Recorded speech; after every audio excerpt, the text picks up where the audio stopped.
Hello दोस्तों, क्या हाल है। तारीख आज 22 मार्च, दिन शुक्रवार, हिंदी तिथि त्रयोदशी। और आइए बात करते हैं आज के मुख्य समाचार में देश भर की तमाम बड़ी खबरों पर नजर डालते हैं। देखिए, एक तो आज के दिन को हर साल वर्ल्ड वाटर डे के रूप में मनाया जाता है, यानी विश्व जल दिवस। हमें पानी की एक एक बूंद को बचाने का संकल्प लेना चाहिए, क्योंकि जल ही जीवन है, राइट। चलिए आगे बढ़ते हैं खबरों में। देखिए, गिरफ्तारी के बाद दिल्ली के मुख्यमंत्री अरविंद केजरीवाल को अपने दफ्तर लेकर पहुंची ईडी और आज कोर्ट में पेश किए जाएंगे दिल्ली के मुख्यमंत्री अरविंद केजरीवाल। दरअसल आपको पता होगा, दिल्ली शराब नीति घोटाले के केस में मुख्यमंत्री केजरीवाल को ईडी ने उन्हीं के घर से देर रात 9 बजे अरेस्ट किया और इस तरह से मुख्यमंत्री पद पर रहते हुए गिरफ्तार होने वाले पहले सीएम बन चुके हैं केजरीवाल। और अभी इसी केस में मनीष सिसोदिया और संजय सिंह भी जेल में हैं। सीएम केजरीवाल की गिरफ्तारी पर राहुल गांधी बोले कि इंडी गठबंधन मुंह तोड़ जवाब देगा। हालांकि आम आदमी पार्टी का अब ये कहना है कि अब भी जेल से ही चलेगी सरकार, यानी सीएम केजरीवाल अपने पद से इस्तीफा नहीं देंगे। और गिरफ्तारी के बाद ईडी के दफ्तर में केजरीवाल का मेडिकल टेस्ट किया गया। लॉकअप में कटी आज की रात। न सिर्फ केजरीवाल बल्कि अब तक ईडी की रडार पर 17 राजनेता आ चुके हैं इस शराब नीति घोटाले केस में, जिसमें मुख्यमंत्री, डिप्टी सीएम समेत कई पूर्व मंत्रियों के नाम भी शामिल हैं। चलिए दोस्तों आगे बढ़ते हैं खबरों में। देखिए, आप एक बड़ी अच्छी रिपोर्ट निकल कर आ रही है कि पिछले 6 महीनों में भारत के सभी सरकारी बैंकों के एनपीए में कमी आई है। फिक्की और आईबीए बैंकर्स के सर्वे में ये ताजा जानकारी सामने आई। एनपीए का मतलब होता है नॉन परफॉर्मिंग एसेट्स, यानी बैंकों के डूबते लोन में कमी आई है, जो काफी समय से नहीं चुका रहे, ऐसे लोनों में गिरावट आई है। और वैसे बैंकिंग न्यूज पर एक और अच्छी खबर देखिए, आईडीएफसी फर्स्ट बैंक में अब आपको एफडी पर ज्यादा ब्याज मिलेगा, क्योंकि बैंक ने फिक्स डिपॉजिट की ब्याज दरों में बदलाव किया है। अब 8.5% तक सालाना रिटर्न मिलेगा प्राइवेट सेक्टर के इस बैंक में एफडी कराने पर। और भी अलग अलग टाइम पीरियड के अकॉर्डिंग एफडी की इंटरेस्ट रेट क्या होगी, 7 दिन से लेकर 1 महीना, 1 साल, 3 साल तक की इंटरेस्ट रेट आप इस टेबल में देख सकते हैं। चलिए अगली खबर देखिए, लेंसेंट की एक चौंकाने वाली रिपोर्ट सामने आ रही है कि भारतीय अब कम बच्चे पैदा कर रहे हैं। 2 से भी कम हुई प्रजनन दर और साल 2050 तक यही रेट रहा तो भारत की आबादी और घटने लगेगी। चलिए खबर है, विज्ञापन केस में पतंजलि ने सुप्रीम कोर्ट से माफी मांगी और कहा कि अब ऐसे भ्रामक एड नहीं दिखाएंगे। कोर्ट ने बाबा रामदेव और स्वामी बालकृष्ण को 2 अप्रैल को तलब भी किया है। और पुरानी पेंशन योजना पर एक बड़ी खबर आ रही है। देखिए आप, सीएपीएफ के 11 लाख जवानों की पेंशन पर बड़ा अपडेट आया। इन्हें मिलेगी पुरानी पेंशन और बाकी को अभी इंतजार करना पड़ेगा। दरअसल केंद्रीय अर्धसैनिक बलों के ऐसे कार्मिक जिन्हें ज्वाइनिंग के बाद राष्ट्रीय पेंशन प्रणाली एनपीएस में शामिल कर दिया गया था, अब वे दोबारा से पुरानी पेंशन योजना यानी कि ओपीएस का लाभ ले सकेंगे। केंद्रीय गृह मंत्रालय की ओर से इस बाबत आदेश भी जारी हो चुका है। हालांकि अभी किन अर्धसैनिक बलों को पुरानी पेंशन का फायदा मिलेगा, जिसकी डिटेल भी आप देख सकते हैं। चलिए ऑटो इंडस्ट्री से बड़ी खबर आ रही है, किया कंपनी की कार खरीदना अब महंगा होगा। कंपनी ने 3% तक दाम बढ़ा दिए हैं और 1 अप्रैल से ही ये 3% किया की कारें महंगी हो जाएगी। किया सेल्टोस, सोनेट, कैरेन समेत सभी तरह के मॉडल की कीमतें बढ़ा दी है कंपनी ने। कंपनी का कहना है कि इनपुट कॉस्ट बढ़ने की वजह से ये कीमतों में बढ़ोतरी की गई और इस बढ़ोतरी के बाद अलग अलग मॉडल की रेटें कितनी बढ़ जाएगी, जिसकी जानकारी भी आप देख सकते हैं। अगले महीने 1 अप्रैल से ही ये रेटें बढ़ जाएगी, है ना। और वैसे कार कंपनी हुंडई को लेकर भी एक अपडेट आ रहा है। हुंडई ने क्रेटा और वर्ना की 7698 गाड़ियों को वापस बुलाया है, क्योंकि इन गाड़ियों के मॉडल में इलेक्ट्रॉनिक ऑयल पंप कंट्रोलर में खराबी आ रही थी। इसी वजह से कंपनी ने रिकॉल किया और कंपनी फ्री में अपने पार्ट्स बदलेगी। तो अगर आपके पास या जान पहचान रिश्तेदारों में भी क्रेटा या वर्ना है तो आप अपने नजदीकी हुंडई शोरूम ले जा सकते हैं चेक करवाने के लिए। चलिए अगली बड़ी खबर देखिए, राजस्थान में बिजली विभाग में ड्रेस कोड नियम लागू हुआ। अब बिजली कर्मचारी नहीं पहन सकेंगे जींस व टी शर्ट। बिजली दफ्तरों में जींस टी शर्ट पहनने पर रोक होगी। आदेश में लिखा गया कि आरामदायक कपड़े और चप्पल में आते हैं ऑफिस, ये प्रोटोकॉल के खिलाफ है। अब साफ सुथरे और सभ्य कपड़ों में आना जरूरी होगा। इसे लेकर राजस्थान राज्य विद्युत प्रसारण निगम लिमिटेड के सचिव ने लिखित में आदेश जारी किए हैं। ये देख सकते हैं आप, जारी किया हुआ ऑर्डर भी। वैसे दोस्तों, राजस्थान के जयपुर में एक बड़ी दुर्घटना भी हो गई। देखिए आप, बिहार के 5 लोग जिंदा जल गए। ये जयपुर में रहते थे, काम धंधे जॉब वगैरह के हिसाब से रहते होंगे। 3 बच्चे थे इनमें और पति पत्नी। खाना बनाते समय गैस सिलेंडर में आग लग गई और इसमें पूरा परिवार 5 सदस्य जलकर भगवान को प्यारे हो गए, क्योंकि सिलेंडर भी दरवाजे पर रखा था तो बाहर निकल नहीं सके। राजस्थान जयपुर में खाना बनाते समय गैस सिलेंडर में लगी आग से ये पूरा परिवार जिंदा जल गया। बड़ी ही दर्दनाक घटना रही है। दोस्तों, गैस सिलेंडर को लेकर हमेशा सतर्क रहें, लापरवाही कभी ना करें। गैस पाइप वगैरह को टाइम टू टाइम चेक करते रहें, है ना। चलिए अगली खबर देखिए, स्कूलों में दाखिले के लिए 2 दस्तावेज अब जरूरी होंगे। फर्जीवाड़ा रोकने के लिए शिक्षा विभाग की तरफ से यह बड़ा फैसला लिया गया। नया शैक्षणिक सत्र इस साल 1 अप्रैल से शुरू होने जा रहा और इससे पहले बिहार में सरकारी स्कूलों में अपने बच्चों का एडमिशन कराने वाले माता पिता के लिए ये जरूरी अपडेट है। अब बच्चों के एडमिशन के समय जन्म प्रमाण पत्र या माता पिता द्वारा दिया जाने वाला घोषणा पत्र समेत इनमें से कोई 2 डॉक्यूमेंट जरूरी होंगे। बिहार में ये नया नियम लागू हो चुका है ना। चलिए दोस्तों अगली बड़ी खबर देखिए, भारतीय स्टेट बैंक एसबीआई ने इलेक्टोरल बॉन्ड की पूरी डिटेल इलेक्शन कमीशन यानी चुनाव आयोग को सौंप दी है। और एसबीआई ने सुप्रीम कोर्ट में कहा कि हर बॉन्ड का सीरियल नंबर भी दिया, क्योंकि सुप्रीम कोर्ट ने कल डेडलाइन दी थी एसबीआई को ये इलेक्टोरल बॉन्ड से जुड़े सारे डेटा पब्लिक करने के लिए। तो आखिरकार SBI को सुप्रीम कोर्ट की बात माननी पड़ी और अब सारे डेटा जो इलेक्टोरल बॉन्ड के वो आप इलेक्शन कमीशन की वेबसाइट पर भी देख सकते हैं। और वैसे इन बॉन्ड से जुड़ी कुछ इन्फॉर्मेशन देखिए आप। देश में चंदा लेने वाली टॉप 10 राजनीतिक पार्टियां कौन कौन सी हैं? सबसे ज्यादा भाजपा ने लिया चंदा 6000 करोड़ से भी ज्यादा का, फिर तृणमूल और कांग्रेस। इसी तरह से चंदा देने वाली टॉप 10 कंपनियां कौन कौन सी हैं? फ्यूचर गेमिंग कंपनी ने 1368 करोड़ रुपए का चंदा दिया। मतलब देखिए ये क्या चल रहा है। और वैसे सुप्रीम कोर्ट ने चुनाव आयुक्तों की नियुक्ति पर भी रोक लगाने से इनकार कर दिया और कहा कि चुनाव नजदीक है, अगर नए कानून पर रोक लगाई तो पूरा सिस्टम बिखर जाएगा। और इसीलिए फिलहाल तो सुप्रीम कोर्ट ने 2 नए चुनाव आयुक्तों की नियुक्ति पर रोक लगाने वाली याचिका को खारिज कर दिया। हालांकि कांग्रेस डेलीगेशन अब चुनाव आयोग पहुंच चुका है। मोदी का परिवार, मोदी की गारंटी, इस तरह के विज्ञापनों पर रोक लगाने की भी मांग की है कांग्रेस ने। चलिए अगला अपडेट आना दोस्तों अयोध्या के राम मंदिर से जुड़ा। देखिए आप, प्राण प्रतिष्ठा के बाद अब तक लगभग 1.25 करोड़ भक्तों ने श्री राम लला के दर्शन किए, क्योंकि अयोध्या में राम मंदिर बनने के बाद अब पर्यटन काफी आने लगे हैं। कल ही मैंने आपको बताया था ना, बॉलीवुड एक्ट्रेस प्रियंका चोपड़ा और निक जोनस भी उनकी बेटी के साथ रामलला के दर्शन करने आए थे। प्रियंका ने अपनी बेटी को गोद में ले रखा था। तकरीबन 15 मिनट ये परिसर में रुके और बोली कि ये मेरे जीवन का सबसे बड़ा सौभाग्य है। दोस्तों अयोध्या में राम मंदिर बनने के बाद अब इस पर एक एस्टिमेट आ रहा कि इससे पर्यटन बढ़ेगा। यूपी में तकरीबन 20 से 25 हजार करोड़ रुपए तक बढ़ जाएगा राज्य का राजस्व, यानी इससे अच्छा खासा टैक्स कलेक्शन भी होगा, सरकार की कमाई भी बढ़ेगी। अच्छा वैसे राम मंदिर से याद आया दोस्तों, ये आर्टिकल देखा आप लोगों ने? मतलब राम मंदिर बनने की प्रेडिक्शन 2017 में ही हो गई थी कि 2024 के जनवरी में राम मंदिर बन जाएगा। मतलब सुपर शॉकिंग। आखिर 2 साल पहले कैसे पता चला? तो ये आर्टिकल पढ़ने के बाद मेरे मन में भी क्यूरियोसिटी जगी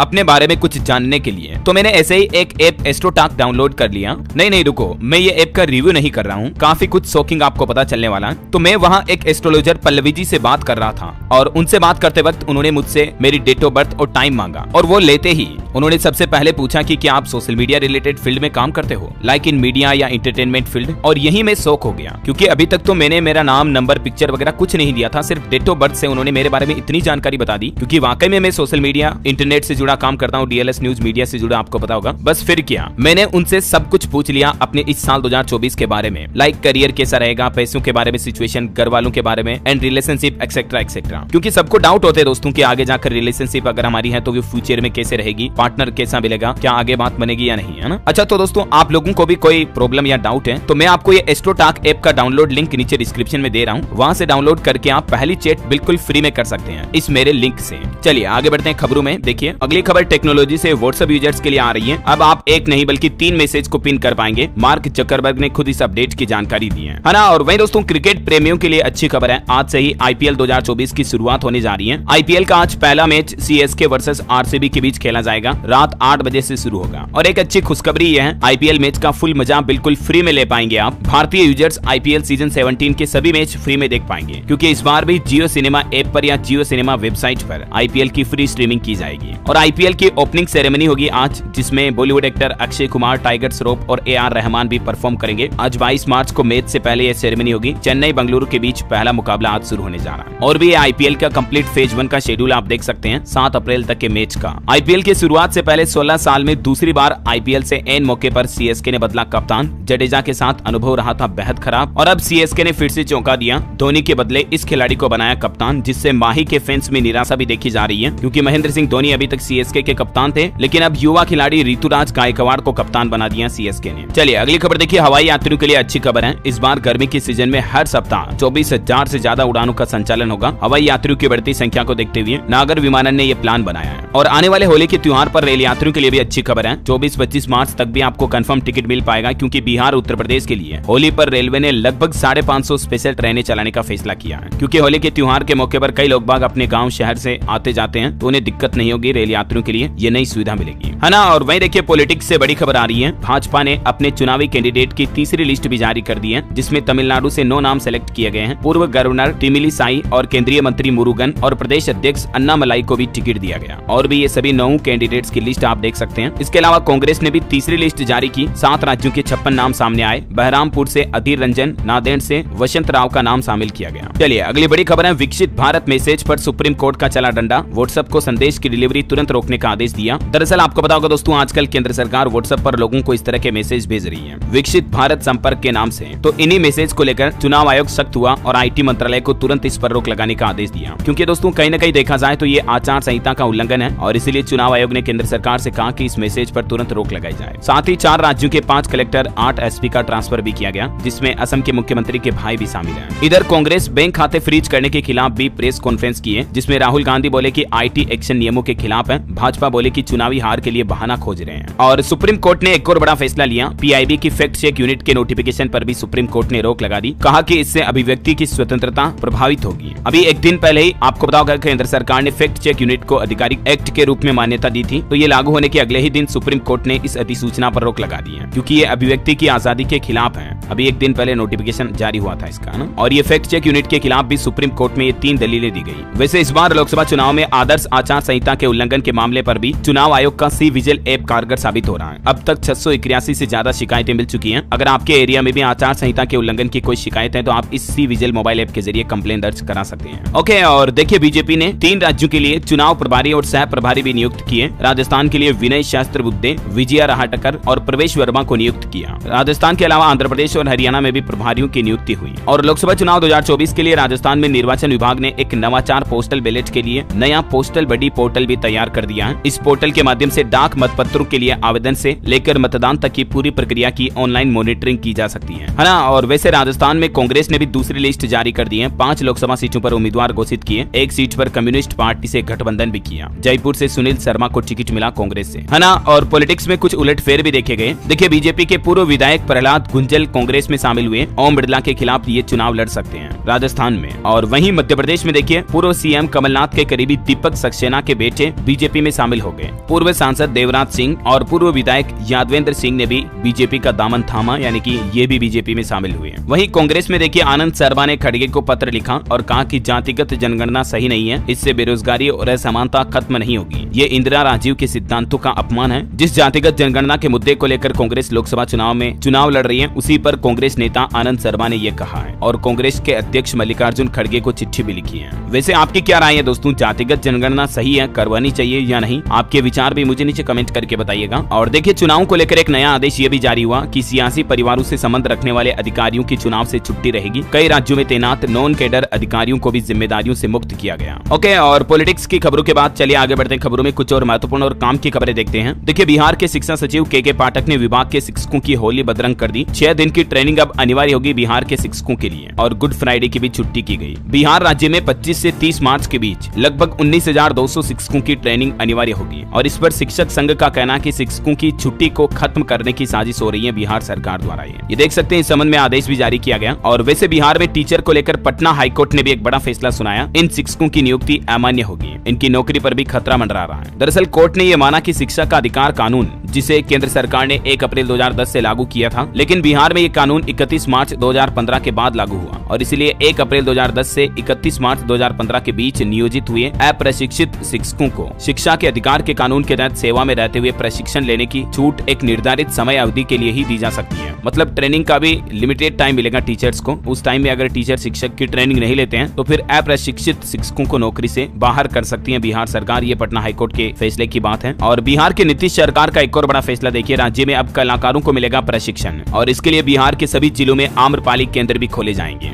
नए वित्त वर्ष 2024-25 में इसका प्रारंभ हो जाएगा। राज्य कैबिनेट से इसको स्वीकृति भी मिल चुकी है। और ये जो राज्य के कलाकारों को प्रशिक्षण दिया जाएगा, जिसमें नृत्य, संगीत, वाद्य यंत्र, अन्य से संबंधित सभी विषयों का प्रशिक्षण यानी कि ट्रेनिंग वगैरह देगी बिहार सरकार। और वैसे बिहार की बात हो रही है दोस्तों, तो देखिए आप बोर्ड स्टूडेंट्स के लिए भी बिहार सरकार ने शानदार घोषणा की है। बोर्ड में टॉप करने वाले स्टूडेंट्स को नगद राशि के साथ साथ फ्री लैपटॉप भी दिया जाएगा। BSEB बोर्ड 2024 में ये टॉपर प्राइज तय किया है राज्य सरकार ने। जल्दी 10वीं 12वीं बोर्ड का रिजल्ट जारी होने वाला है। चलिए अगली खबर देखिए, बड़ा दावा किया जा रहा है अमेरिका की तरह भारत भी जारी करेगा डेमोक्रेसी इंडेक्स। मोदी सरकार की तैयारियां भी शुरू हो चुकी हैं। अंतर्राष्ट्रीय संस्थाओं ने भारत के लोकतंत्र में खामी बताई थी और इस बीच अब ये रिपोर्ट सामने आ रही है। चलिए अगली खबर देखिए, दिल्ली में सड़क पर कहां किस तरह की दिक्कत आ रही, कहां गड्ढा वगैरह। AI की मदद से अब रोडों का सर्वे करेगी दिल्ली सरकार। रोडों की 3D मैपिंग की जाएगी जिससे सड़कों का सही से एनालाइज किया जा सकेगा और सड़कों को फिर रिपेयर किया जाएगा। चलिए अगली बड़ी खबर देखिए, अब विदेशी ETF में नहीं डाल पाएंगे पैसे। सेबी ने इस कारण म्यूचुअल फंड को निर्देश जारी किए। निवेशकों के लिए ये सख्त नया आदेश जारी हो चुका सेबी की तरफ से म्यूचुअल फंड के लिए। और वैसे निवेश करने वालों के लिए एक और अच्छी खबर है, SRM कॉन्ट्रैक्टर्स का IPO अगले सप्ताह ओपन होगा। 26 से 28 मार्च तक आप उसमें निवेश कर पाएंगे। मार्केट एक्सपर्ट के अनुमान के मुताबिक लिस्टिंग पर 19% ज्यादा रिटर्न मिलने की उम्मीद है। और वैसे स्टॉक मार्केट से जुड़ा एक और अपडेट देखिए, आप रॉकेट की तरफ भाग रहे सेमीकंडक्टर कंपनीज के शेयर। एक साल में 200% तक रिटर्न दिया कई शेयरों ने, जबकि अभी जो शेयर बाजार में गिरावट हो रही है उसका असर भी इन कंपनीज के स्टॉक पर नहीं दिख रहा है, क्योंकि आपको पता होगा हाल ही में सरकार ने सेमीकंडक्टर चिप को भारत में मेड इन इंडिया बनाने के लिए कई सारे नए प्लांट भी शुरू किए थे। यही वजह है कि इन कंपनीज के स्टॉक्स में अभी तेजी देखी जा रही है। और वैसे स्टॉक मार्केट का एक नया सिस्टम भी लागू करने जा रही सेबी 28 मार्च से ही T+0 सेटलमेंट के बीटा वर्जन की टेस्टिंग होगी और इसको लेकर सेबी ने 6 स्टेप की एक गाइडलाइन भी जारी की है। ये नया सिस्टम लागू होने के बाद एक ही दिन में शेयरों का सेटलमेंट हो पाएगा। और इस गाइडलाइन में सेबी ने क्या क्या कहा, ये 6 पॉइंट आप देख सकते हैं स्क्रीन पर। चलिए अगली खबर देखिए। भारत अमेरिका संबंध कभी इतने मजबूत नहीं रहे जितने अभी हैं। अमेरिकी सहायक रक्षा मंत्री बोले कि हमारा रक्षा व्यापार भी $20 अरब तक पहुंच चुका है। भारत की इकोनॉमी को लेकर भी एक रिपोर्ट सामने आ रही है कि अगले 5 सालों में दुनिया की तीसरी सबसे बड़ी अर्थव्यवस्था बन जाएगा हमारा भारत। G20 के शेरपा ने भी ये बात का दावा किया है। और वहीं डिजिटल मार्केटिंग पर एक रिपोर्ट देखिए आप। 95% भारतीय कामगारों को डिजिटल स्किल्स सीखने की जरूरत है। मैंकीजी ग्लोबल इंस्टीट्यूट के सर्वे में ये बात के नतीजे सामने आए हैं, क्योंकि आज के जमाने के अनुसार हम सभी को ये डिजिटल चीजें सीखनी चाहिए, राइट। चलिए अगली खबर देखिए आप। उत्तर प्रदेश में 22 से 27 मार्च तक पुलिस कर्मियों की छुट्टियां रद्द कर दी गई हैं। अवकाश पर गए जवानों को भी बुलाने के आदेश जारी किए प्रदेश के डीजीपी प्रशांत कुमार ने, क्योंकि अभी होली वगैरह का त्योहार आ रहा ना, तो इसीलिए ये पुलिस वालों की छुट्टियां कैंसिल की गई। और वैसे होली के मौके पर प्रदेश के सरकारी अस्पतालों की इमरजेंसी में भी 10-10 बेड रिजर्व किए गए हैं और डॉक्टर, पैरामेडिकल स्टाफ वगैरह की छुट्टियों को भी कैंसिल कर दिया योगी सरकार ने। चलिए अगली खबर देखिए। इंटरनेशनल आर्बिट्रेशन कोर्ट का बड़ा फैसला। सेबी के पूर्व चेयरमैन को 206 करोड़ रुपए चुकाने का आदेश जारी किया है। ब्रीच ऑफ कॉन्ट्रैक्ट से जुड़ा एक विवाद है। ये मामला न्यूयॉर्क स्टॉक एक्सचेंज का है, देख सकते हैं आप डिटेल। और बड़ी खबर है बॉम्बे हाई कोर्ट का बड़ा फैसला देखिए। बॉडी मसाज उपकरण को एडल्ट उपकरण नहीं मान सकते हैं और इसलिए इनके आयात पर भी बैन नहीं लगाया जा सकता। हाई कोर्ट ने अपने फैसले में ये बात कही। खबर है केरल राज्य में स्वास्थ्य विभाग ने आलोचना के बाद वापस लिया फैसला। अब कर्मचारी कर सकेंगे सोशल मीडिया का इस्तेमाल, जबकि अभी इससे पहले केरल में स्वास्थ्य कर्मचारियों के लिए यूट्यूब, इंस्टाग्राम जैसे सोशल मीडिया न चलाने का फैसला किया था केरल सरकार ने, लेकिन अब वापस चला पाएंगे। दिव्यांगों के लिए एक बड़ी अच्छी खबर देखिए। दिव्यांग लोग अब बिना किसी के सहारे खड़े हो पाएंगे। IIT मद्रास के वैज्ञानिकों ने पहली स्वदेशी electric standing wheel chair machine विकसित की है। और बैंक में भी दिव्यांगों के लिए एक अच्छी खबर आ रही है कि बैंकों में अब नहीं सुनना पड़ेगा कि लंच के बाद आना। सरकार ने एक बड़ा फैसला लिया, खास करके दिव्यांगों की सुविधाओं को ध्यान में रखकर बैंकों को दिशा निर्देश भी जारी किए गए हैं कि अगर बैंक में कोई दिव्यांग आता ना किसी काम से, तो उनको बैंक वाले ये नहीं कहेंगे कि लंच के बाद आना या अगले काउंटर पर जाओ, क्योंकि बैंक में जाने पर अक्सर ऐसी बातें सुनने को मिलती हैं, राइट। लेकिन अब अगर कोई दिव्यांग बैंक में जाएगा तो सबसे पहला बैंक कर्मचारियों को उसका काम करना पड़ेगा, निपटाना पड़ेगा। ये सख्त निर्देश जारी कर दिए हैं और इस पर लोगों के सुझाव भी मांगे हैं। सरकार के दिव्यांग सशक्तिकरण डिपार्टमेंट की तरफ से बैंकिंग सेक्टर के लिए यह नया ड्राफ्ट गाइडलाइंस तैयार किया गया है। चलिए अगली खबर देखिए। यूट्यूबर एल्विस यादव अब 27 मार्च को हरियाणा गुरुग्राम कोर्ट में पेश किए जाएंगे। इनकी मुश्किलें अभी कम होने का नाम नहीं ले रही है। एक खबर ये भी आ रही कि एल्विस की CDR से खुली रेव पार्टी की डील। फोन पर दोस्त को बताई डिमांड, वहां से मीडिएटर और फिर अंत में सांप, वेनम और सपेरों का होता था इंतजार। अच्छा वहीं देखिए दोस्तों, अभी लोकसभा चुनाव इलेक्शन के मद्देनजर PM मोदी के फोटो वाले थैले में जो सरकारी राशन बांटे जा रहे छत्तीसगढ़, उत्तर प्रदेश वगैरह में, तो कांग्रेस ने चुनाव आयोग से इन पर भी रोक लगाने की मांग की है। और झारखंड हाईकोर्ट ने ED अफसरों को बड़ी राहत दी है। SC/ST मामले में पुलिस की नोटिस पर रोक लगा दी गई है। झारखंड के पूर्व मुख्यमंत्री हेमंत सोरेन का यह मामला था, देख सकते जानकारी आप। अच्छा और वहीं देखिए, चारधाम यात्रा करने वाले श्रद्धालुओं के लिए भी खुशखबरी है। अब गोचर से बद्रीनाथ के लिए हेली सेवा शुरू हो चुकी है। आप हेलीकॉप्टर के जरिए भी ये सफर कर पाएंगे। 3,970 रुपए इसका किराया होगा, है ना। और बड़ी खबर देखिए, अब भारत में भी बनेंगे वर्ल्ड क्लास ग्लास वेयर और डिनर वेयर। गुजरात में इसको लेकर फैक्ट्री लगी है मेक इन इंडिया प्रोडक्ट बनाने के लिए। टीबी और कैंसर जैसी गंभीर बीमारियों के लिए भी अच्छी खबर आ रही है। देखिए, आर्टिफिशियल इंटेलिजेंस के जरिए एक्सरा देखकर ही बताया जा सकेगा इन बीमारियों के बारे में। गूगल कंपनी इस तरह का खास AI सिस्टम लाने की तैयारी में है। गूगल का दावा है कि इस AI के जरिए टीबी, ब्रेस्ट कैंसर और लंग कैंसर जैसी बीमारियों का शुरुआती स्टेज में ही पता लग सकेगा और इलाज भी आसान होगा। अच्छा, काफी खबरें तो देख ली, लेकिन दोस्तों आज तो अपन मौसम समाचार तो भूल ही गए। चलिए अभी तो कुछ और महत्वपूर्ण काम की खबरें बताऊंगा, लेकिन फिलहाल आज के मौसम समाचार पर नजर डाल लेते हैं। देखिए, बिहार के 20 जिलों में आज भी बारिश का येलो अलर्ट है। आकाशीय बिजली गिरने की भी संभावना है। मध्य प्रदेश में अब गर्मी का असर दिखेगा। 23 मार्च को कल वेस्टर्न डिस्टर्बेंस की एक्टिविटी दिखेगी, जिसके चलते कुछ जगहों पर बूंदाबांदी हो सकती है। और बाकी झारखंड के उत्तर पूर्वी हिस्से में हल्की बारिश हो सकती है। वहीं हिमाचल प्रदेश में अगले 4 दिन बारिश और बर्फबारी की चेतावनी। हिमाचल के 10 जिलों में तूफान और ओलावृष्टि का भी येलो अलर्ट जारी किया है। 24 मार्च तक एक्टिव रहेगा वेस्टर्न डिस्टर्बेंस। स्काईमेट वेदर की रिपोर्ट के मुताबिक अगले 24 घंटों के दौरान मौसम की संभावित गतिविधियां क्या रह सकती हैं, जिसकी जानकारी भी आप देख सकते हैं स्क्रीन पर। ओके, और मौसम के बाद सराफा बाजार पर नजर डालें तो देखिए, सोने चांदी की कीमत में जबरदस्त उछाल देखा गया। 1130 रुपए की तेजी के साथ अभी ऑल टाइम हाई रिकॉर्ड पर पहुंच गया है गोल्ड। सोना पहली बार 67,000 पर पहुंचा। इस महीने अब तक 4,000 रुपए से ज्यादा महंगा हुआ है सोना। और चांदी भी अभी 75,448 पर पहुंच चुकी है। सोने के एग्जैक्ट रेट की बात करूं तो 10 ग्राम सोने के भाव में 1279 की बढ़ोतरी हुई और अभी 66,968 रुपए प्रति 10 ग्राम सोने का रेट चल रहा है। चांदी 1,562 रुपए महंगी होकर 75,448 रुपए प्रति किलोग्राम पर पहुंच चुकी है। और भी अलग अलग कैरेट के सोने के रेट भी आप देख सकते हैं। चलिए आगे बढ़ते खबरों में देखिए आप। IRDAI यानी कि इरडा ने बीमा सुगम को मंजूरी दी और इससे आपके इंश्योरेंस की लागत घटेगी।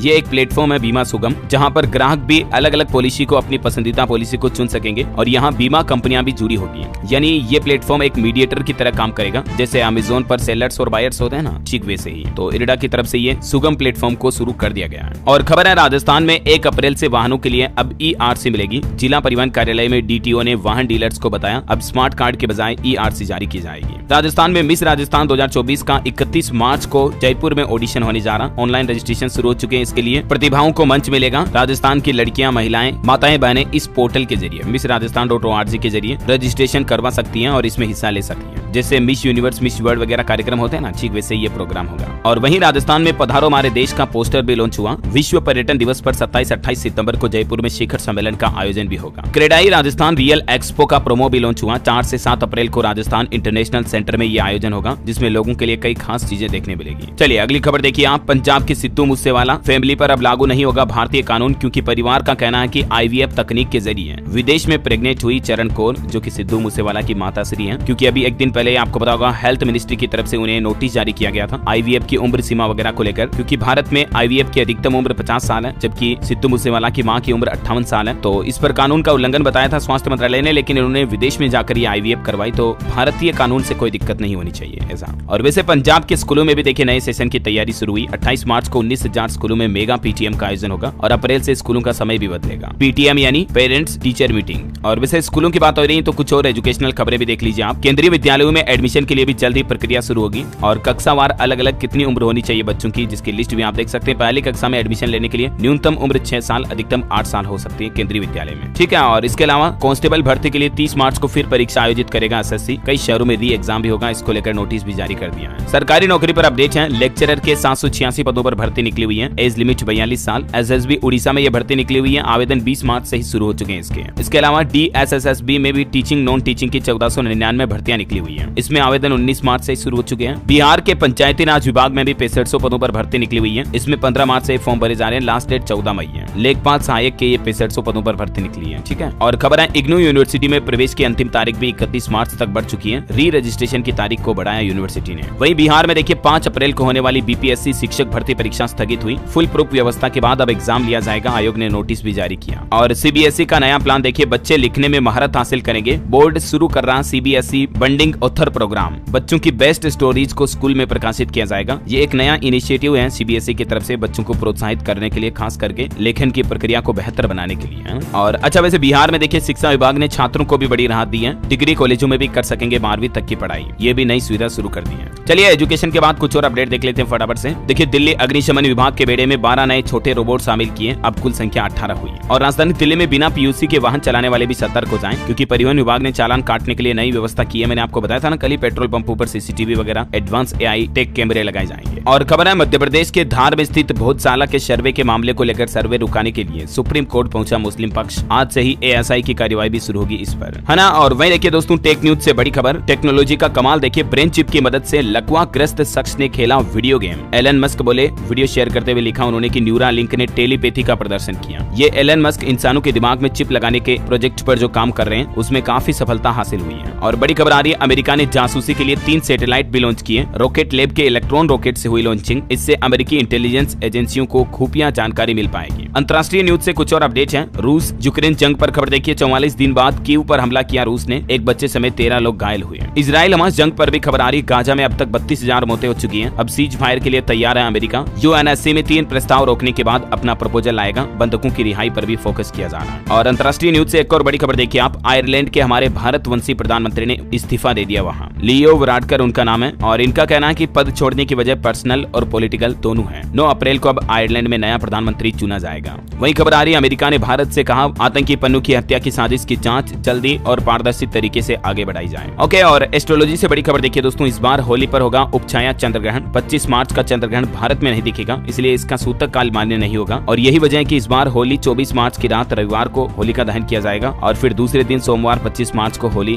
धुलंडी के रूप में खेली जाएगी। और इसी दिन चंद्रग्रहण भी लग रहा। तकरीबन 100 साल बाद ये होली पर चंद्रग्रहण का संयोग मिल रहा है। और अंत में आज के राशिफल पर नजर डालें तो देखिए मिथुन राशि वालों की नौकरी में तरक्की के योग दिख रहे हैं और सिंह राशि वालों को उपलब्धि मिलने की संभावना है। मेष राशि के लोग संयम बनाए रखेंगे तो बेहतर होगा। कर्क राशि के लोगों के रुके हुए काम आगे बढ़ेंगे। कन्या राशि के लोग छोटी मोटी बातों बातों को नजरअंदाज न करें। ओके, और भी आप एस्ट्रोलॉजी से जुड़ा प्रेडिक्शन जानना चाहते हैं तो आप एस्ट्रोटॉक मोबाइल ऐप डाउनलोड कर सकते हैं। और हाँ, आप मुझे कमेंट करके बताइए दोस्तों कि भारत ने अब तक कुल कितनी बार वर्ल्ड कप जीता है। कमेंट में लिखना आपको। सही जवाब देने वाले लोगों को रैंडमली सेलेक्ट होने पर डीएलएस न्यूज टीम की तरफ से एक शानदार सरप्राइज गिफ्ट जीतने का मौका मिलेगा। और इसी के साथ ही अगर आपको वीडियो अच्छा लगा तो इसे लाइक करना, शेयर भी करना, डीएलएस न्यूज चैनल को सब्सक्राइब करके बेल आइकन जरूर दबा देना रोजाना ऐसे इन्फॉर्मेटिव काम की खबरें देखते रहने के लिए। जय हिंद, जय भारत, वंदे मातरम।